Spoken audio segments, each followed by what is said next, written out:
Bonjour à tous, c'est Mimile, j'espère que vous allez bien. Ça fait très longtemps que j'ai pas fait un petit book haul et pour cause parce que j'ai assez peu acheté de livres pour des raisons principalement budgétaires parce que les livres ça coûte cher et je n'avais pas trop les moyens de le faire en début d'année. Maintenant, a priori, ça va mieux, donc je devrais pouvoir être à nouveau capable de m'offrir des livres. Je voulais faire donc un petit tour d'horizon avec vous de ce que j'avais reçu, que j'avais ajouté à ma palle cette année. On n'a pas énormément de nouveautés. La majorité des choses sont pas nouvelles, mais écoutez, c'est comme ça. Petit détour par le truc de poésie là. Vous voyez, la dernière fois que je vous ai fait un update, je m'étais arrêtée au 18. Le 18, il est là. Maintenant, j'en suis au 51. Voilà, j'en reçois 4 par mois. Donc, je crois que la dernière fois que je vous ai fait un update, on devait être en novembre. Les choses ont fait que du coup, j'en ai beaucoup plus. Et la majorité sont de l'autre côté là-bas, un peu cachées, entre guillemets. Enfin, j'ai pris le parti là de pas sortir les 30 bouquins qui manquent. Parce que je me suis dit qu'on n'allait pas passer 3 plombes sur la poésie. Ce sont des noms que je connais moins, en l'occurrence, donc je suis un peu contente. Officiellement, je les mets pas dans ma palle, ceux-là, pour juste une question de ne pas me stresser à avoir 50 bouquins de poésie dans ma palle et mon Dieu, il faut y aller. Et du coup, j'ai tendance à les oublier. Par exemple, l'autre jour, je disais, mon chéri, j'en ai marre, franchement, toutes mes lectures de romans à la suite, là, sont pas bonnes. Faudrait que je lise autre chose. Il me dit, bah, lis de la poésie. Je dis, mais j'ai plus rien dans ma palle en poésie, j'ai tout lu pendant mon petit mois de lecture. Il m'a regardé, il m'a fait, t'as plus rien dans ta palle en poésie? Je vais, ah, mais si, en fait. J'ai 50 bouquins de poésie que j'ai pas fait rentrer dans ma palle pour ne pas surcharger ma palle, mais en fait, je les ai, je peux les lire. Voilà, mais bon, officiellement, je les ai pas mis dans ma palle pour que ça soit pas une charge, si vous voulez. Je les lirai très probablement dans ma vie, peut-être pas tous, on verra. Mais voilà. Donc, ceci dit, on va commencer un petit peu. Alors, je vais faire juste très rapidement un tout petit détour par ceux que vous avez déjà vus sur ma chaîne, parce que je les ai lus entre-temps et j'en ai fait un avis lecture. Donc, je m'étais acheté le tome 14 de l'Atelier des Sorciers et je m'étais acheté le livre de Gisèle Pellicot, que j'ai donc déjà chroniqué. Sinon, dans la partie achat, je me suis acheté Quand les feuilles tremblent de Litan Gaillard, qui est quelqu'un avec qui je m'entends assez bien, qu'on a discuté un peu sur Instagram, et donc j'ai lu avec plaisir son premier chapitre et je me suis dit que franchement, c'était carrément ma came. En fait, ça m'a fait penser à La Cafette comme vibe. Je sais pas à quel point c'est vrai. C'est des histoires d'adolescents. Et là, on parle d'un jeune homme qui a besoin d'apprendre à s'exprimer. Et notamment, il aime beaucoup porter des vêtements féminins. Et sa petite amie qui, elle, a l'air d'avoir une tendance polyamoureuse. Voilà. Et ce sont des lycéens, je crois qu'ils sont en première ou en terminale. Voilà. Et si j'ai bien compris, c'est un roman choral, donc j'ai très hâte de lire ça. Je l'ai fait rentrer dans ma palle en avril. Il est pas très cher en plus, hein. Il est à 15 €, c'est de l'auto-édition, donc si ça vous intéresse, n'hésitez pas à aller voir. Ça s'appelle Quand les feuilles tremblent et l'auteur c'est Litan Gaillard. C'est le seul livre auto-édité que j'ai acheté... non, j'allais dire une bêtise. J'ai un unboxing à faire avec vous après. Dans la partie que j'ai achetée, je me suis offert Autopsie d'un suicide de Marie-Sophie Charpentier, qui est une autrice qui a édité son livre chez Beta Publishers, donc une maison d'édition que j'aime beaucoup. Si vous vous en souveniez, peut-être pas. J'ai signé un contrat avec eux pour faire partie d'un recueil féministe qui sortira en janvier 2027, en théorie normalement. Et je suis très contente du coup d'avoir lu ce livre parce que c'est encore une histoire de femme qui s'est battue contre une emprise. Là, c'est carrément autobiographique. Et vous voyez, il y a marqué « Il était une fois Madame Pellicot et les anonymes ». On parle d'une anonyme, en l'occurrence, donc Marie-Sophie Charpentier, et elle nous raconte son histoire. Je l'ai lue. Et pareil, je vous en parlerai en détail dans un avis lecture, mais c'est une lecture bouleversante. J'ai très envie d'en faire un post Instagram. Ça fait au moins 3 semaines que je me dis qu'il faut que je le fasse. Mais moi et Instagram, vous connaissez ma régularité. Je me suis aussi achetée, et alors là, c'est parce que, un petit peu de nostalgie, quand je suis allée chez mes parents habitent dans une petite ville qui s'appelle Beaugency, qui se situe dans le Loiret, et j'ai grandi là-bas. Et là-bas, il y a un salon du livre, tous les ans, en fin mars. Et du coup, je me suis acheté un livre, c'est un salon du livre jeunesse, et je me suis acheté Peau d'âme, Les Lilas du Roi, tome 1. Regardez comme le livre est beau, je trouve que le livre vraiment est magnifique. Il y a une petite pastille, vous voyez, ça vient d'un salon du livre, donc ils ont mis la petite pastille sur le prix. Je trouve que le livre est très beau, les pages de garde sont vraiment trop belles. Et il y a des illustrations à l'intérieur. Alors attendez, je vais essayer de vous en trouver une pas trop spoilante. Hop. Je trouve ça magnifique. Je l'ai lu aussi, je vais vous en faire une chronique bien sûr, évidemment j'ai beaucoup aimé. On m'en a beaucoup parlé, on me l'avait pas mal recommandé effectivement. C'est quand je disais que dans mon petit bout de tag que je trouvais pas trop des livres qu'on m'avait recommandé, celui-là il en fait partie. Notamment Mona Lehmann que vous connaissez peut-être, qui est une amie autrice que je connais depuis un moment parce que en fait on a été toutes les deux très actives pendant une période sur la communauté des légendaires. Elle est autrice de l'imaginaire et de contemporain engagé. Elle a un compte Instagram avec beaucoup de followers. Elle est en recherche active de maisons d'édition pour publier ses romans. Et c'est elle qui m'avait conseillé de vraiment lire ce livre, qu'elle l'avait trouvé vraiment génial. J'ai beaucoup de choses à en dire, donc pareil, je vais pas le faire là maintenant. Mais je suis très contente de l'avoir acheté et de me l'être et de l'avoir lu, pareil, quasiment dans la foulée. Je l'ai lu, je l'ai fini il y a moins d'un mois.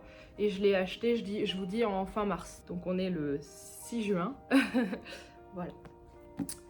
Peau d'âme, les lilas du roi. Du coup j'ai mis, voilà, j'ai craqué, je me suis créé une wishlist pour ne pas oublier que j'aimerais bien lire la suite. Et enfin, un livre qu'on m'a offert, pareil, au Festival du Livre à Paris. Moi, je pouvais pas me permettre de m'offrir de livres, mais je vais vous montrer. Mais j'ai vu cette beauté et je me suis dit, ah non, mais je peux pas me l'offrir, ma maman, très gentille. Elle me l'a offert. Merci maman.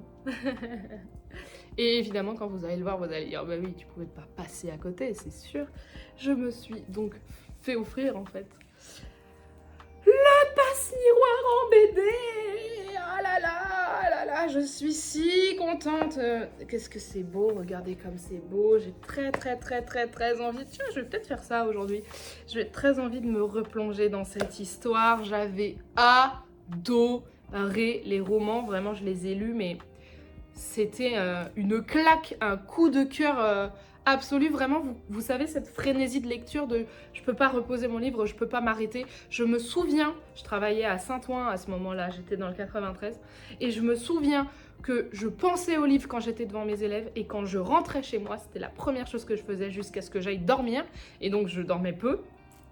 J'ai bouffé les 4 bouquins en une semaine et demie, peut-être 2 semaines, alors que j'étais en taf. Et j'avais un taf avec beaucoup d'heures sup à ce moment-là, parce qu'il manque pas mal de profs dans le 9-3, vous vous doutez. Donc je faisais pas mal d'heures sup pour combler les trous. Bref, j'avais en fait en théorie assez peu de temps pour moi, mais en fait j'ai dévoré les bouquins quoi. Et je me souviens que c'était en tout début décembre, j'avais commencé le tome 1 en me disant vas-y, si t'aimes bien, tu demanderas la suite à Noël. Mais jamais de la vie, j'ai demandé la suite à Noël. En fait, j'ai fini le tome 1, je suis allée à la librairie le lendemain, j'ai dit je veux le 2, le 3 et le 4. Ils m'ont dit mais on les a pas tous. Je dis bah vous les commandez et je les veux tout de suite. Voilà. Donc je les ai eus, ouais, je pense en 2 semaines, j'avais lu les 4 quoi. Non, ouais, c'était incroyable, c'était vraiment trop bien. Donc je suis ravie de cette adaptation BD. En plus, je trouve que les images rendent parfaitement honneur à l'écriture de Christelle Dabos. Donc les images sont de Vanidia. J'ai cru comprendre que celle-là, c'était grosso modo le tome 1 et le tome 2. On va voir hein, quand je vais lire. Ça va être un bonheur de me replonger là-dedans. Vraiment un bonheur. Donc voilà pour la partie nouveauté dans le sens c'est neuf. Voilà. Maintenant, j'ai aussi récupéré, comme je l'ai fait avant, des occasions, notamment de la boîte à livres. Et puis j'ai acheté un petit bouquin dans une bouquinerie d'occasion. Donc celui-ci, je l'ai trouvé dans une boîte à livres près de chez moi. Et en fait, il m'a un peu interpellée. Il s'appelle Un captif au donjon de Gail Callen. Je sais pas quand est-ce qu'il est sorti. Est-ce que c'est marqué quelque part? Probablement, Amélie c'est souvent marqué, ça c'est même une obligation. HarperCollins en 2019, voilà, donc Victoria ça doit être une collection, j'imagine, de HarperCollins. Ça se trouve la collection n'existe même plus, je ne sais pas. Dépôt légal, septembre 2019, vous voyez il est un petit peu abîmé. Mais alors je l'avais pris parce que quand j'ai lu le résumé ça m'avait un peu intéressée. Je me souviens pas de tout. Diana se sent au bord de l'abîme en apprenant la nouvelle. Le roi Henri a promis à sa sœur au vicomte Thomas Bannister. Thomas n'a donc pas rejoint les ordres comme son lignage le lui imposait. Et si ce fantôme du passé revient hanter sa vie après 6 ans d'absence, ce ne peut être que pour précipiter sa chute. Et je pressens une histoire d'amour romanesque dans un truc un peu Moyen-Âge Renaissance, plutôt Renaissance peut-être. Yorkshire 1586. Voilà. Donc ouais, ça m'intéresse, ça m'intrigue un petit peu. Je pense que c'est un genre de romance historique. On va voir si ça me parle et si ça me plaît. J'aimerais surtout que ouais, la femme là soit une femme forte, un exemple de femme forte. Pas forcément une femme badass qui combat, tu voyez, mais une femme forte qui se fait pas marcher dessus, quoi. J'aimerais bien voir ça. Ensuite, boîte à livres aussi, mais cette fois c'est ma maman qui l'a trouvé. Et quand elle l'a trouvé, elle a dit « Ah, enfin le voilà, je vais le lire !» Puis je l'ai prêté à ma soeur, bon, elle l'a prêté à ma soeur, puis à ma belle-sœur, et maintenant il me revenu. Le voici, le voilà, La femme de ménage de Freda McFadden. Et oui, je suis pour l'instant passée au travers de cette hype, mais il va falloir que je m'y mette et a priori, donc je vais peut-être lire La Place Miroir aujourd'hui, mais a priori je vais lire ça après parce que je me suis dit vas-y, c'est le moment. Je viens d'enchaîner Inheritance Games après avoir lu du contemporain et encore avant de la fantasy. Je me dis, pourquoi pas continuer avec un thriller domestique tant qu'on est dans le mélange de genres. Voilà. Donc, ouais, je suis assez contente. Je suis assez contente de l'avoir enfin. Je vais pouvoir me faire un vrai avis de ce que c'est. J'ai vu tellement de rumeurs, tellement d'avis dans tous les sens. Des gens qui sont mitigés, des gens qui ne le sont pas du tout, dans un sens comme dans l'autre. J'ai envie de me faire mon avis à moi. Je pense que de toute façon, c'est toujours le meilleur conseil qu'on peut donner aux gens, hein, finalement. Et enfin, donc, ce livre que j'ai trouvé dans une bouquinerie, il va falloir que je cache une partie de son titre. Peut-être que vous allez retrouver quel est le livre avec juste cette info. Ça fait une éternité que j'ai envie de le lire et par un miracle absolu, je ne me suis jamais fait spoiler cette histoire. J'ai lu pas mal de Agatha Christie dans ma vie. J'en ai lu au moins 4 ou 5, je pense. Mais je n'ai jamais lu Ils étaient 10 de son donc ancienne édition, dont vous connaissez le nom, que je ne peux pas prononcer et que je vais habilement cacher de mon doigt. Voilà. Donc, je suis très contente de l'avoir trouvé. J'avoue qu'en fait, en plus, je voulais trouver une édition ancienne parce que je me suis fait la remarque, peut-être qu'elle est fallacieuse, de s'ils ont censuré le titre, qu'est-ce qu'ils ont censuré d'autre dans le roman. Et j'avais pas envie de lire un truc sous couvert de censure. C'est mon avis personnel. On a chacun un avis et tous les avis se valent. Hein, du moment qu'on se tape pas dessus, tout va bien. Je préfère lire le livre dans sa version originale. Peut-être que ça ne change rien. Peut-être que ça change quelque chose. Et je l'ai trouvé donc dans cette petite bouquinerie. En fait, c'était un restaurant de village qui faisait aussi librairie, mais d'occasion. Et c'était trop chouette. Voilà, donc on a mangé là-bas. Je suis allée faire un tour. Je l'ai trouvé. Je me suis dit, oh, depuis le temps que je le veux, il m'a coûté 2 €. Je pense que je vais m'en sortir. Voilà, donc je suis très contente. J'ai hâte de m'y mettre. Et ne me spoilez pas, par pitié, s'il vous plaît. Je ne sais rien de cette histoire. La seule chose que je sais, c'est parce que mon chéri me l'a dit en me spoilant sans le savoir, mais après il m'a dit mais t'inquiète, de toute façon on le sait dès le début, que ils étaient 10 là, ce sont 10 statuettes. Moi je pensais que c'était des gens. Voilà. On en est là sur mon niveau d'inculture, hein, finalement. Voilà, ça c'est pour ce qui vient de rentrer dans ma palle. Et il y a aussi un nouveau livre qui est arrivé, que je vais vous montrer. Je suis très très très contente. Pareil, j'ai pas pu l'acheter dès sa sortie parce que, question d'argent. Donc, j'ai envoyé un petit message à ma copine autrice pour lui dire « Tu veux bien m'en garder un de côté s'il te plaît? Je te le payerai au mois de juin, promis, promis !» Et je l'ai reçu tout à l'heure. C'est pour ça que je vous tourne le boucol aussi. C'est pour que je puisse vous faire un unboxing avec. Peut-être que vous aurez compris de qui je parle. Il s'agit du tome 3 de Fortile, de la saga Fortile de Vanessa Altmeyer. Oh, elle m'a mis plein de petites choses dedans. Oh là là là là là là là là, regardez-moi ça, comme il est beau. Je suis si contente. Je suis si contente. Qu'est-ce que... Bon, la fiche destinateur, on s'en fiche un peu. Oh là là, je suis trop... Oh, elle m'a mis des petits bonbons, les petits tatouages. C'est un tatouage et un sticker. Non, ce sont 2 stickers qui vont avec son univers.